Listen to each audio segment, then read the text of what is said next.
Boa noite, Fernanda Porto. Como é que Olá, você está? tudo bem? Tudo bem? E você? Como é que estão as Tudo ótimo, coisas? tudo ótimo. Conhece essa sala, né? Conheço, na nossa sala de café. É isso.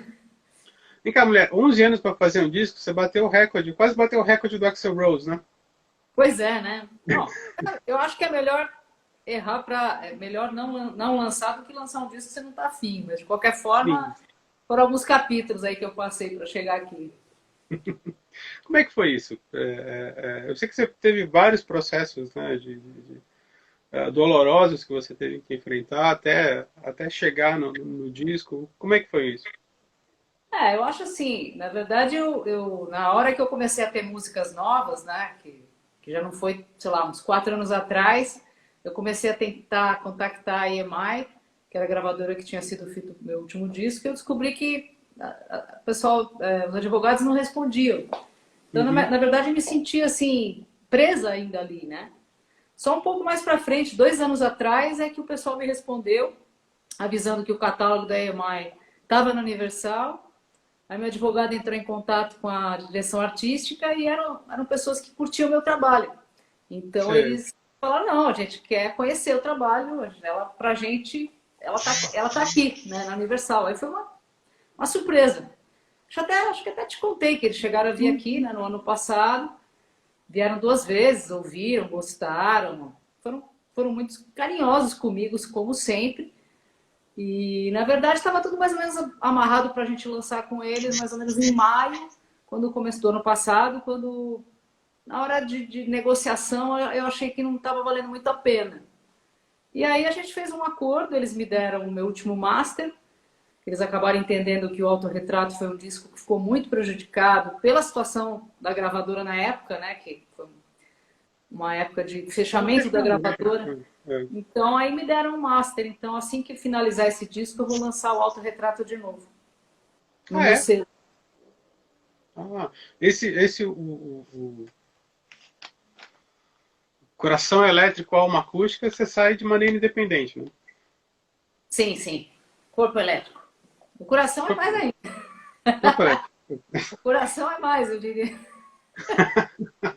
Meu, é muito nome para decorar, então eu fiquei Não, é que fazendo logo a semana inteira. é hora que foi. Você pegou a mensagem subliminar que estava aí no. O corpo, tadinho, tá mais para coração mesmo. É muito legal porque você sempre tentou fazer, não, você sempre teve a ideia de fazer uma MPB eletronizada, assim. Sim. Primeiro na linguagem do drum and bass, né, que aí erroneamente te acharam que você só fazia drum and bass, e principalmente na busca de ritmos eletrônicos, assim. E eu acho que esse é o teu disco mais feliz nessa mistura, sabia? Puxa, que bom. Eu tô aqui curiosa, né? Que tô sabendo que você ouviu, então fiquei com Não, uma tem uma ansiedade. música que eu achei muito. Aprenda a calcular, assim, que é uma espécie de baião eletrônico. Eu não sei se eu estou errado, É, sim, sim. né? Aprenda a E, calcular, eu acho bem divertida, assim, que é uma letra que fala de uma relação que passa dos dois, né? Então fica uma coisa tão sim. maluca que você perde a conta. Uhum. Então o personagem pede para o sujeito, por favor, dá para você aprender a calcular que mais de dois não vai dar aqui nessa brincadeira, né? E aí eu acho que esse ritmo acabou me trazendo o lado lúdico da letra, né? De brincar com isso e tal. Então é uma música que eu gosto bastante. Sim. Agora, e tem outras misturas que você faz que são muito interessantes. Eu senti. Tem a alma acústica, é a tua homenagem ao Clube da Esquina, né? Sim.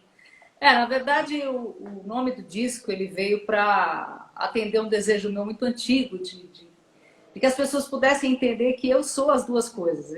Musicalmente, mas ela largou o eletrônico, não, mas ela largou quando eu fiz o ao vivo, com 30 músicos no palco, né? Você é uma das pessoas que sabe muito que eu gosto de música instrumental, gosto de música orquestral. Então, assim, para mim, a EMI ter realizado aquele DVD da maneira que eu queria, que foi com tantos músicos no palco, né? Foi maravilhoso. E aí as pessoas ficaram, ué, mas ela largou o eletrônico? Tinha eletrônico lá. Aliás, tinha um remix do DJ Zé Pedro, né? Que participou Sim. também do DVD. Enfim, então eu acho que o nome Corpo Elétrico é uma acústica. Ele veio antes, quer dizer, eu já tinha algumas canções, mas ele me trouxe um tônus assim para construir o disco. E o Corpo Elétrico é uma letra que eu fiz um pouco encomendada para mim. E o Alma Acústica, quando foi a hora, eu já tinha várias canções. Quando foi a hora de fazer o Alma Acústica, eu pensei assim, nossa, o que é alma acústica na prática? Afinal, o que é alma acústica? Então, alma acústica é o Milton Nascimento. E foi uma coisa tão assim, arrebatadora que eu estava indo para o Parque do Ibirapuera e voltei correndo, foi um negócio muito intenso. E eu fiz uma música em homenagem ao Milton, assim. E é uma música, é um bônus, na verdade, é a única faixa.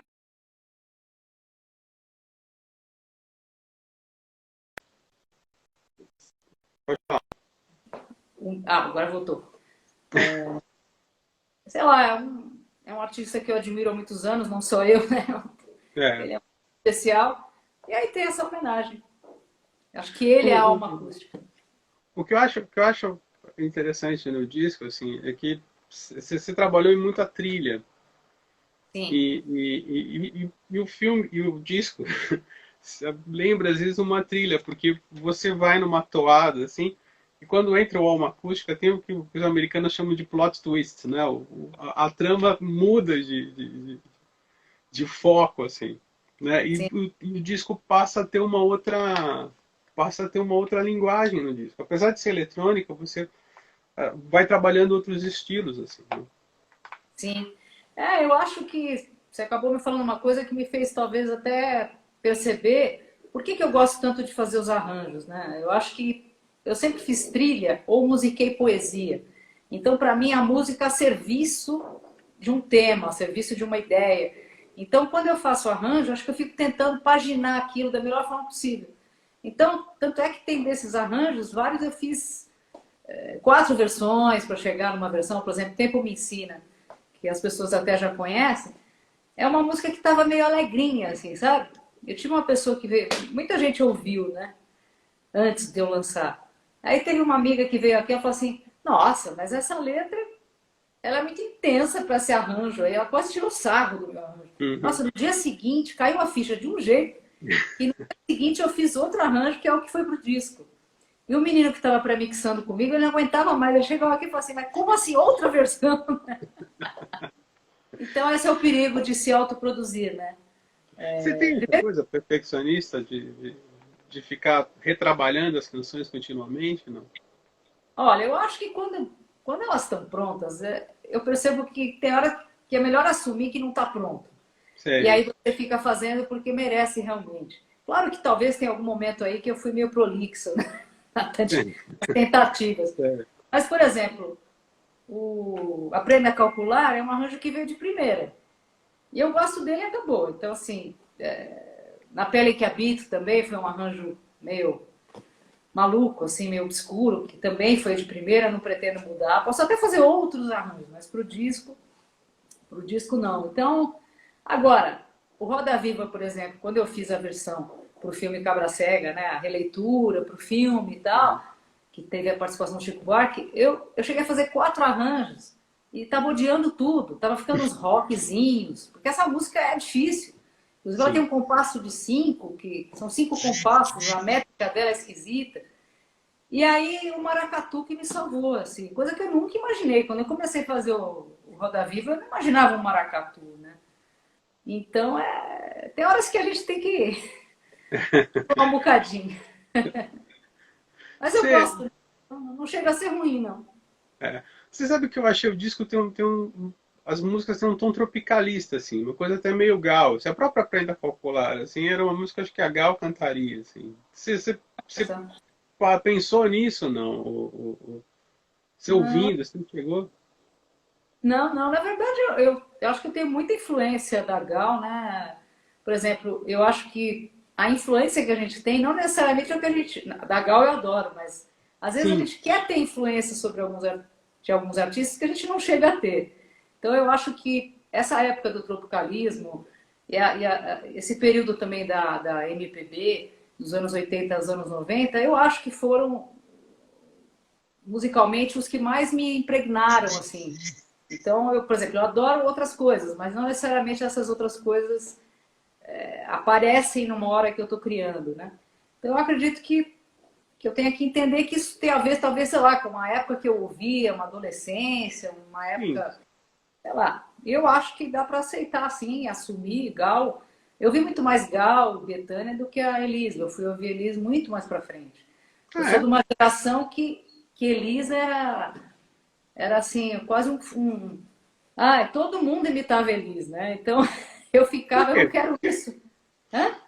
Por quê? Porque ela foi um grande nome para nossa geração, para minha Entendi. geração, né? Eu acho que depois vieram as seguidoras do Marisa Monte, né? Uhum. Ficou aquela leva de Marisa Monte, assim. Sim.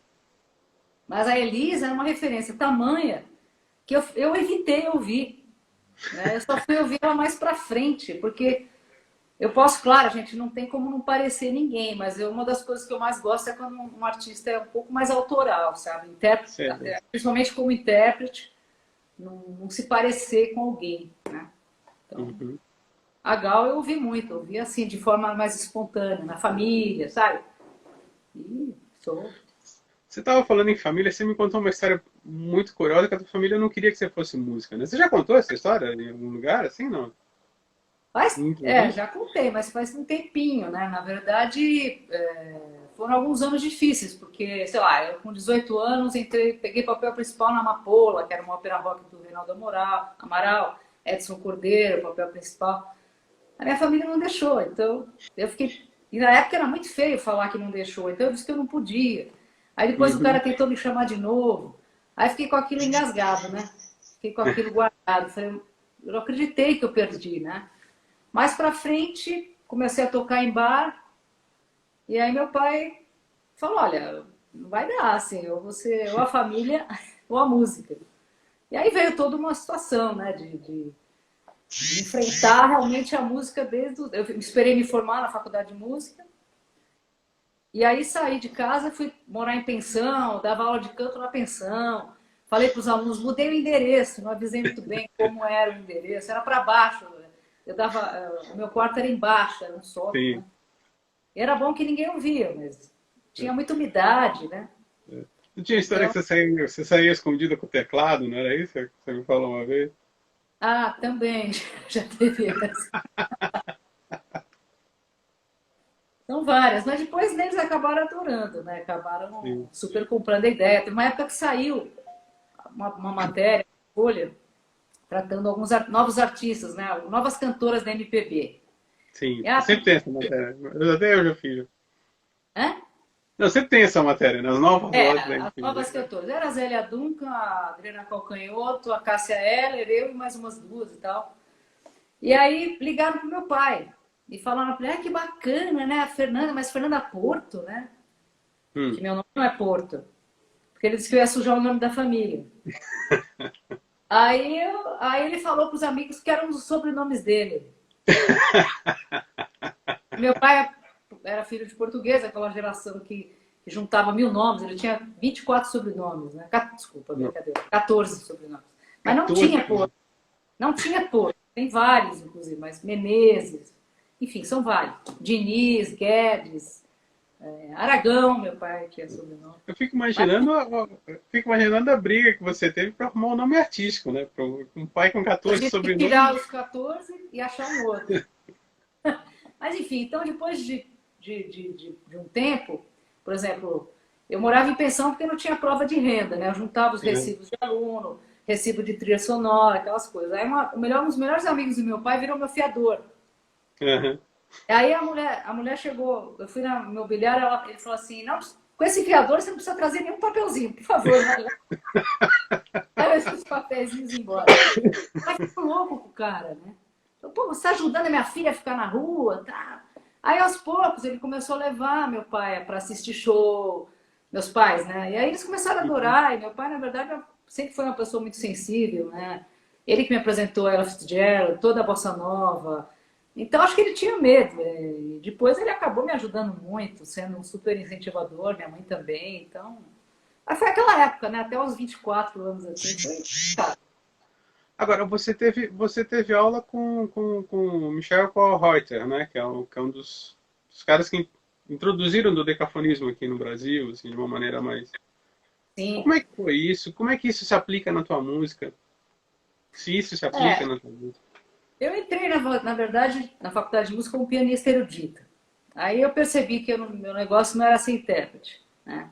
Sim. Para ser intérprete você tem que tocar de tudo. Eu gostava só de alguns autores, né? Então é Vila Lobos, Caixa Tudo. Eu falei, mas isso Uhum. não vai dar certo para mim, tem que tocar tudo, né? E aí fui para a composição e regência. E a minha professora na época, a Laura Brown, falou, você tem que trabalhar com o Kohreuter. Quem é esse cara, né?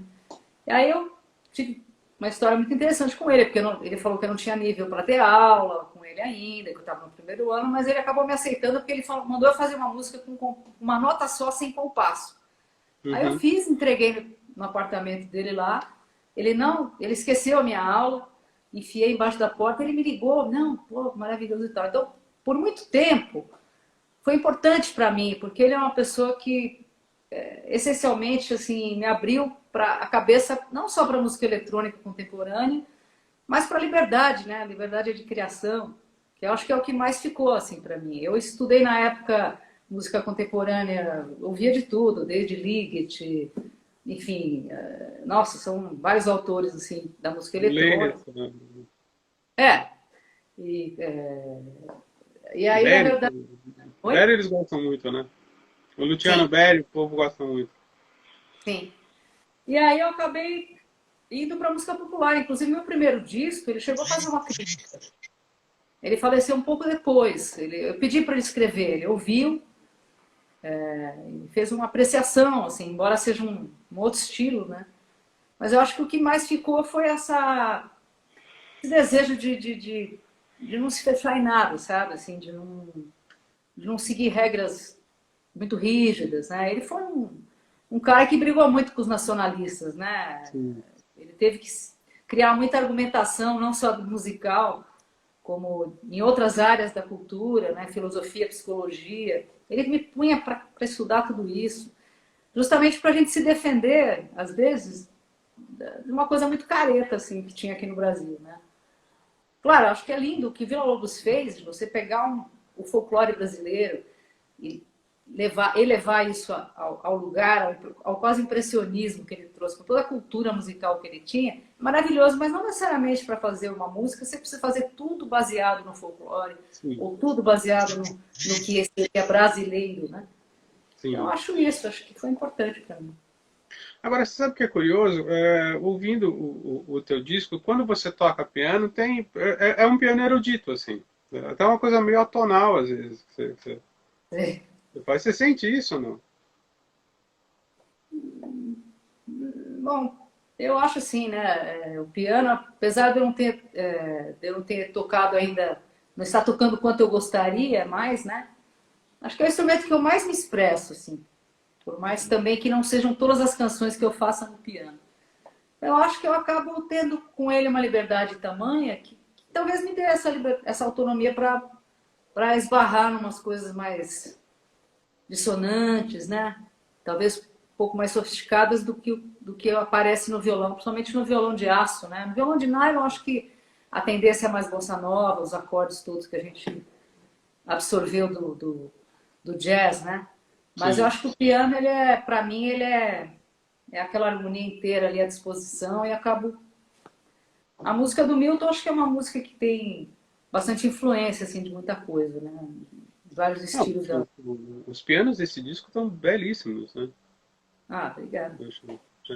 Agora, a MMB está perguntando qual é a importância do Tom Zé no teu trabalho. Então, Zé, É, eu acho que é ousadia também. Eu, é. eu, eu conheci na época da trama, né? Participei de uma faixa com ele, de um disco. Mas assim, não considero assim um artista que eu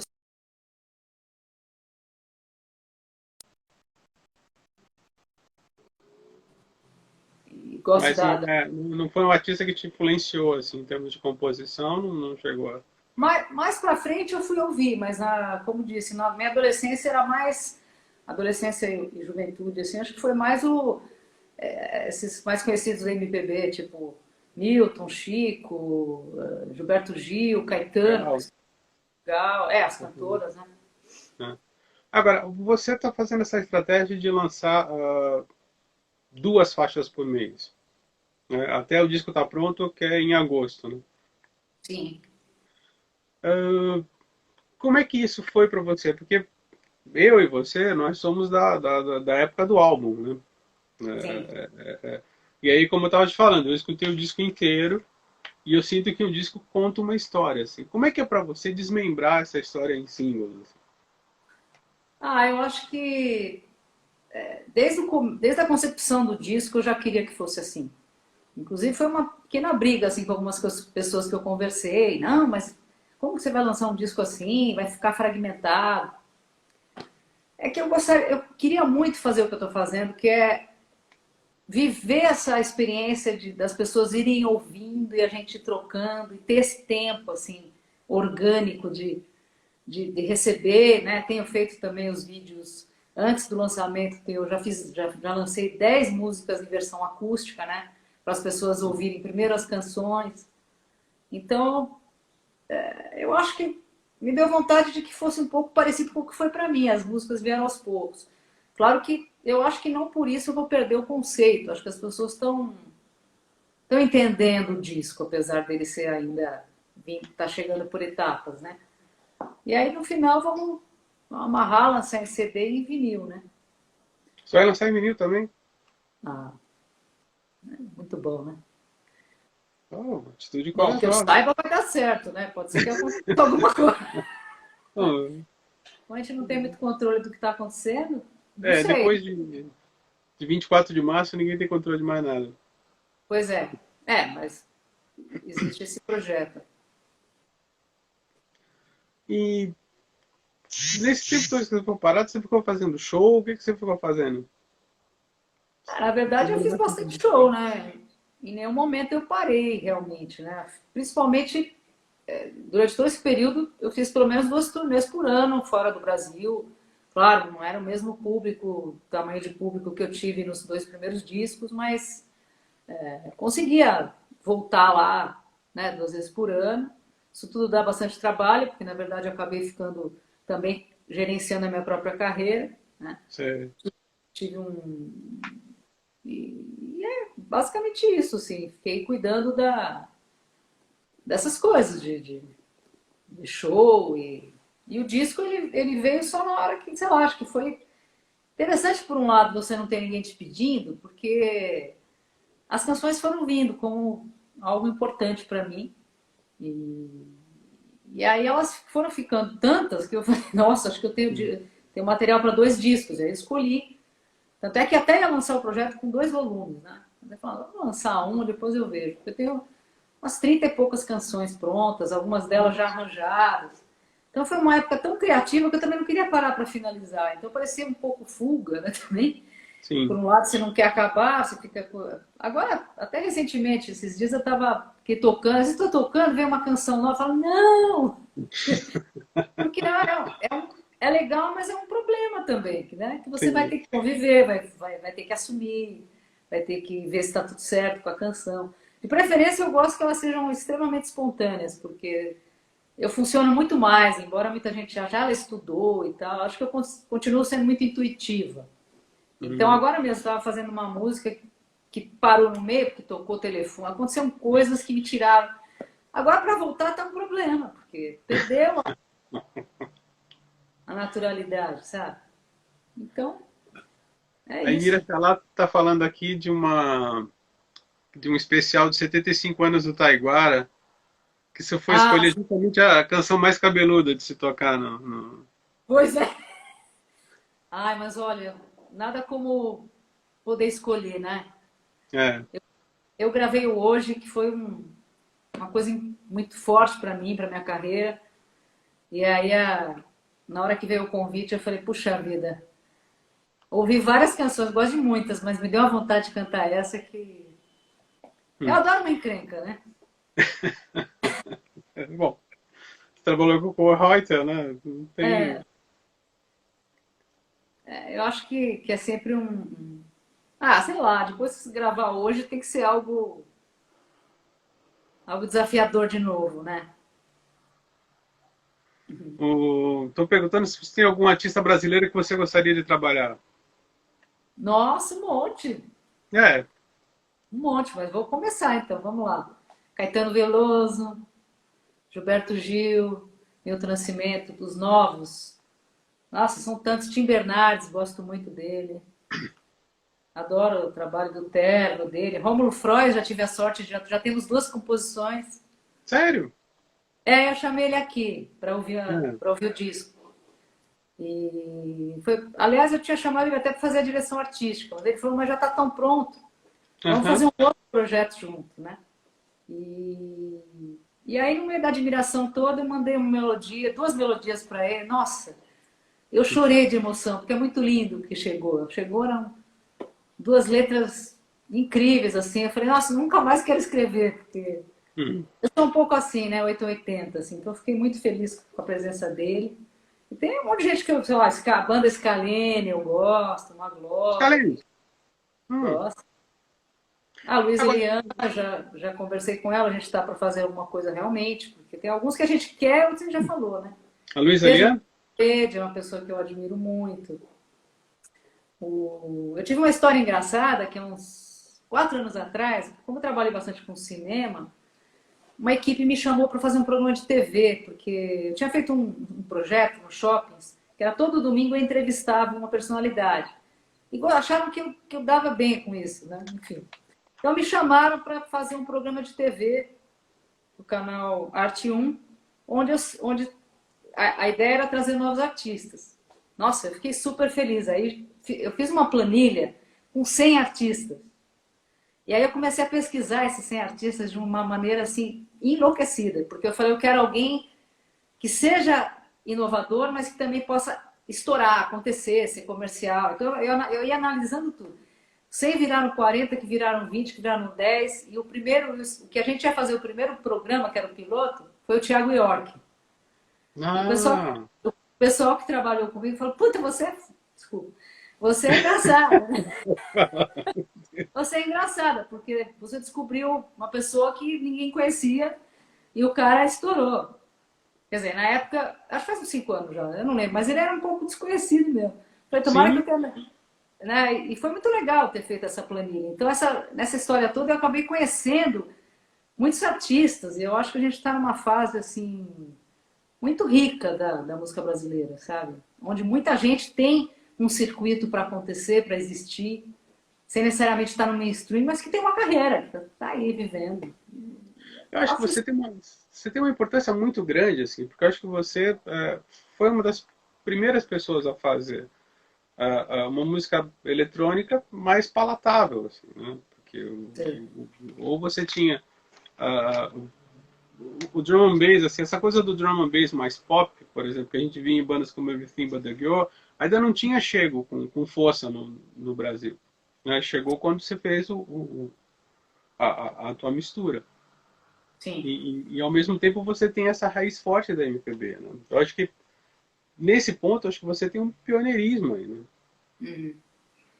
Obrigada. Na verdade, foi uma paixão mesmo, um desafio, né? Eu fiquei com o meu primeiro disco escondido um ano, que eu achava que os DJs iam falar, isso não é música eletrônica, e o pessoal da MPB ia...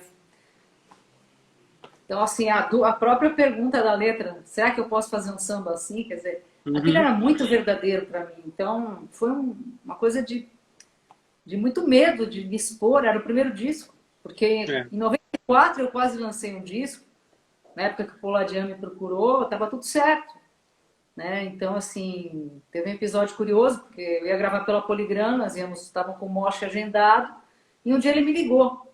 E ele perguntou se eu queria fazer o papel da Carmen Miranda na Broadway. Porque Caramba. era uma quinta-feira, eu tinha que ir para Nova York na quarta que vem para fazer o teste, para ver se eu... Porque a Daniela Merkel tinha sido chamada e ela não quis. E na época era 50 mil por mês para fazer o papel. Eu pensei, eu não vou passar nisso, eu não sou bailarina. Mas ele ficou tão chateado comigo que eu não quis ir. Eu falei, eu sou compositora, eu não sou atriz, eu não sou cantora. Ele nunca mais falou comigo. E aí o Maynard, que era o diretor artístico da Poligram na época, foi quem lançou o DVD da EMI, com tudo que eu quis e tal. Mas assim, Entendi.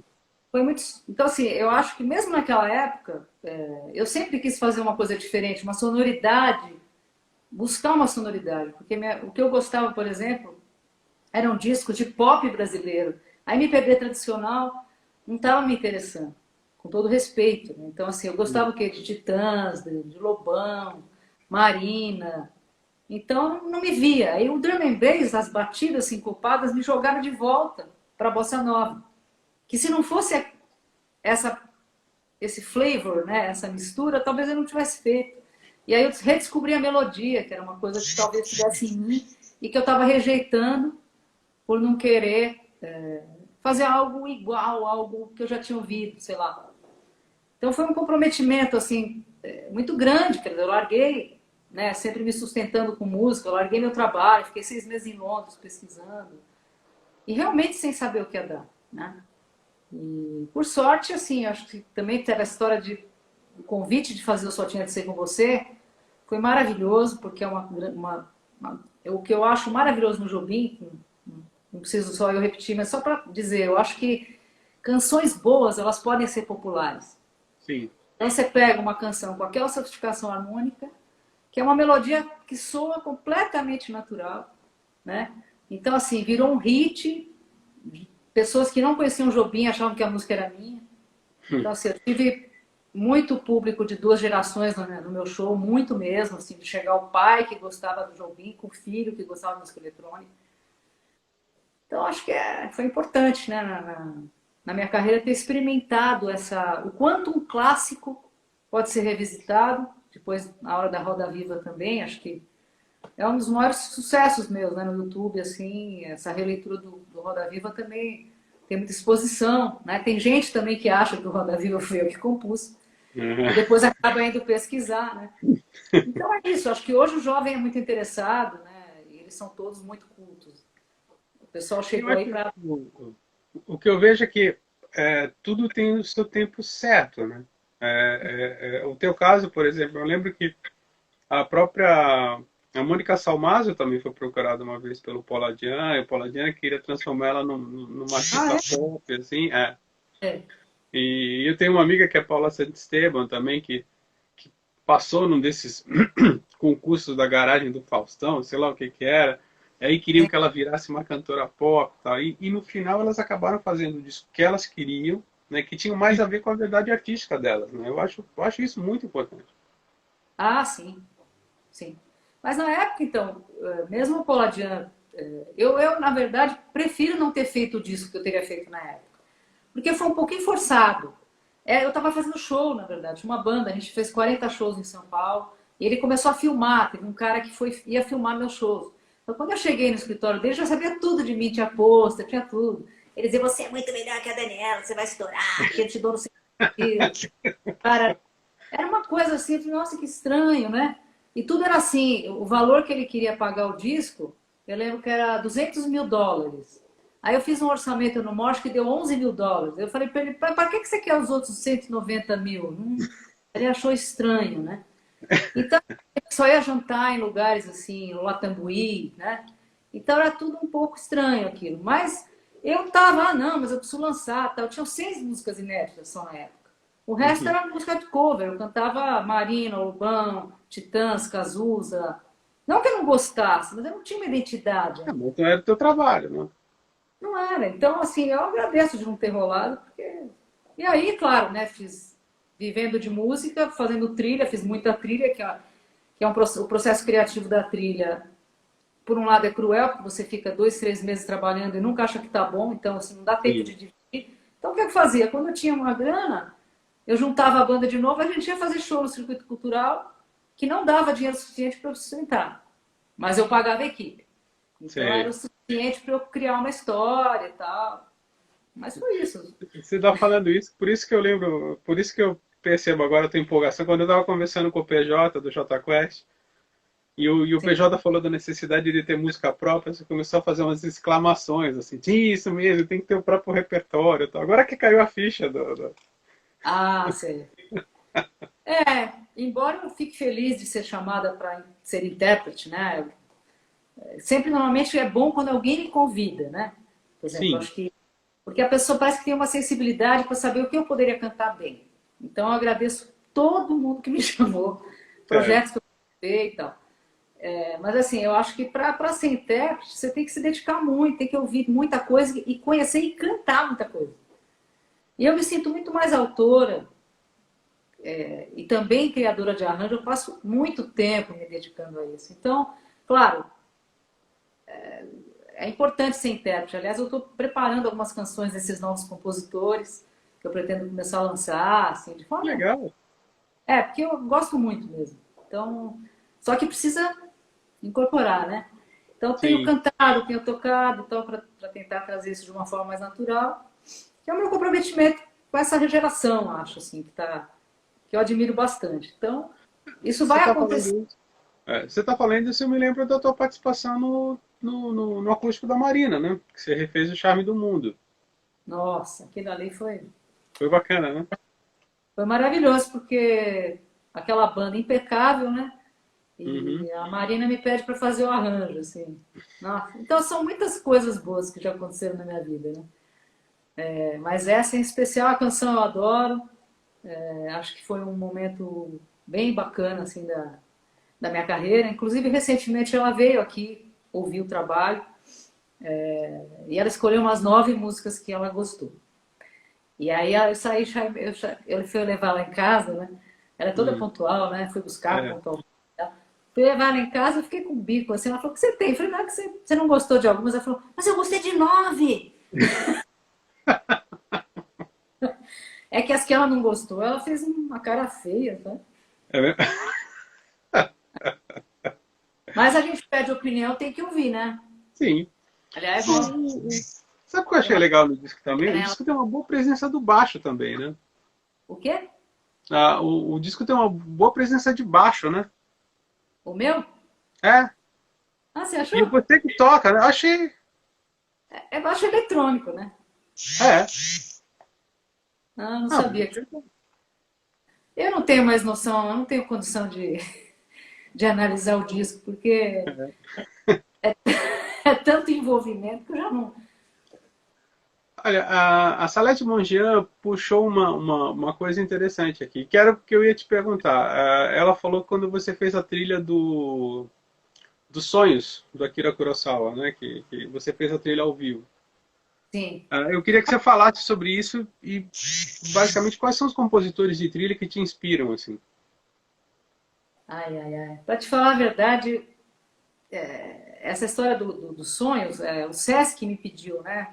Era um projeto que chamava Cine Concerto. Então ele pediu para eu fazer uma trilha de algum filme que eu gostasse. Eu amo as imagens do sonho, né? Sonhos. Eu adoro muito, gosto muito do Van Gogh e tal. Então eu falei, bom, quero musicar isso. E praticamente esqueci a trilha original. Uhum. E aliás, eu sou uma pessoa que eu me considero, eu gosto de estudar e de ouvir outras pessoas. Acho que eu preciso disso para criar massa crítica. Mas eu sou muito mais autoral sempre, sabe? Acho que minhas É. influências acabam vindo de vários mundos, assim. Eu não me considero exatamente. As trilhas que eu fiz, quase todas, são 5 filmes. A maioria são trilhas orquestradas, claro, tudo com sample. Teve uma que foi Vítimas da Vitória, que eu ganhei prêmio de melhor trilha sonora no Festival de Brasília. E a gente tinha a orquestra sinfônica lá da cidade à disposição. A gente chegou a fazer umas coberturas, mas a maior parte da trilha foi feita em sample, né? Então, embora eu tenha feito muita coisa assim, digamos, clássica, porque eram filmes de época, antes de Sim. 1900, né, muitos filmes históricos, eu não me considero uma compositora de trilha clássica, né? Sei. E veio o Tony Venturi e me chama para fazer o Cabra Cega, que foi, acho que, a trilha mais autoral que eu pude fazer, porque eu já tinha lançado meu disco, ele já me conhece, já me conhecia, já tinha feito 4 projetos grandes com ele, um do Prestes, a Mata Atlântica, uma série para TV de 6 meses, enfim. Ele falou: olha, eu quero que você faça releituras da música da época da ditadura desse seu jeito aí.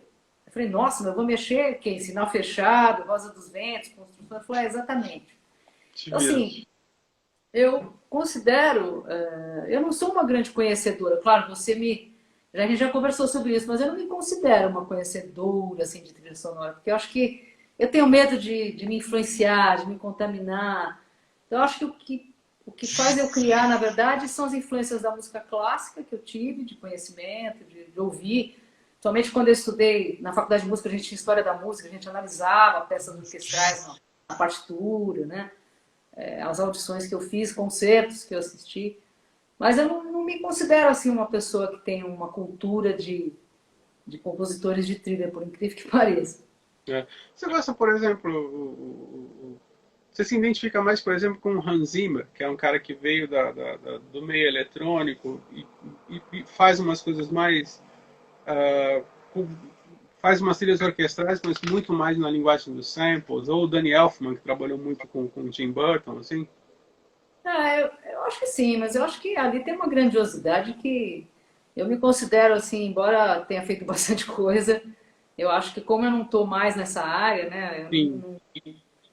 eu acho que meu trabalho acaba ficando mais como uma, sei lá, uma coisa bem misturada mesmo das minhas influências, né? Mas aí talvez eu pudesse me comparar, mas Sei. Não, mas são caras que você gosta de escutar, por exemplo. sim, sim, sim, sim, sim, com É, certeza. o Zimmer, não sei se você viu, ele fez a trilha do Dunkirk, né, que foi do Oscar do ano passado, que é belíssima, né, que ele mexe com a composição do Elgar, que é um criador Sim, inglês fantástico, assim. sim. Não, Né? quando eu gosto de um criador, aí dá vontade até de desligar o filme, de não assistir o É, filme, ficar só ouvindo a trilha. Normalmente eu faço isso, inclusive. Quando eu gosto, eu assisto, né? E depois eu penso só na trilha. Eu paro de prestar atenção no filme. De preferência ir no bom cinema, né? Pra é. Você vai ver o assistir. Coringa, não? Não, por incrível que pareça, Ah, não. a trilha é fantástica do Coringa. Sim. Ainda quero ver, com certeza. A trilha é fantástica.